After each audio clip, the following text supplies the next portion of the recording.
मुंबईतील बहुचर्चित कोस्टल रोडचं आज लोकार्पण होणार आहे। मुख्यमंत्री एकनाथ शिंदे यांच्या हस्ते कोस्टल रोडचं लोकार्पण होणार आहे आणि सकाळी 11 वाजता कोस्टल रोडच्या एका मार्गिकेचं लोकार्पण होणार आहे। आदित्य ठाकरे, अरविंद सावंत यांना सुद्धा लोकार्पण सोहळ्याचं निमंत्रण देण्यात आलंय।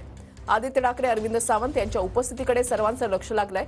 शिवसेना फुटीनंतर शिंदे आणि आदित्य ठाकरे आज एकाच व्यासपीठावर येणार असल्यामुळे चर्चा सुरू झालेली आहे।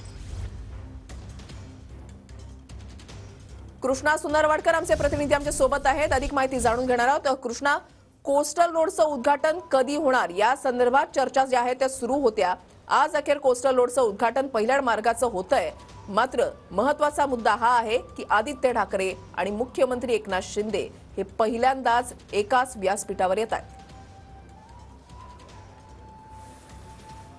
वृषाला आपण पाहतो की सकाळी 11 वाजता मुख्यमंत्र्यांच्या हस्ते कोस्टल रोडचं उद्घाटन होणार आहे आणि या कार्यक्रमासाठी मोठा असा स्टेज सुद्धा उभारण्यात आलेला आहे। शिवाय आमदार आदित्य ठाकरे जे स्थानिक आमदार आहेत त्यांना सुद्धा निमंत्रित करण्यात आलेलं आहे। खासदार अरविंद सावंत यांना सुद्धा निमंत्रित करण्यात आलं आणि सुनील शिंदे यांना सुद्धा या कार्यक्रमाचे पाहुणे म्हणून निमंत्रित करण्यात आलेलं आहे। मात्र ठाकरे गटाचे हे 3 महत्त्वाचे नेते या आजच्या कार्यक्रमाला उपस्थित राहतात का हे पाहणं अत्यंत महत्त्वाचं असणार आहे। मागच्या काही वर्षापासून प्रतीक्षा असलेल्या कोस्टल रोडचं लोकार्पण अखेर आज पार पडतं आहे आणि यापूर्वी पंतप्रधानांच्या हस्ते या कोस्टल रोडचं लोकार्पण होईल अशी चर्चा होती। मात्र तशी वेळ जुळून आली नाही आणि त्यामुळे 2 वेळा हा कार्यक्रम पुढे ढकलला। मात्र अखेर मुख्यमंत्री आणि दोन्ही उपमुख्यमंत्र्यांच्या उपस्थितीत आज या कार्यक्रमाचं आयोजन करण्यात आलेलं आहे। कोस्टल रोडचं लोकार्पण 11 वाजता पार पडत आहे आणि आजपासून कोस्टल रोड हा मुंबईकरांच्या सेवेमध्ये खुला होतो आहे।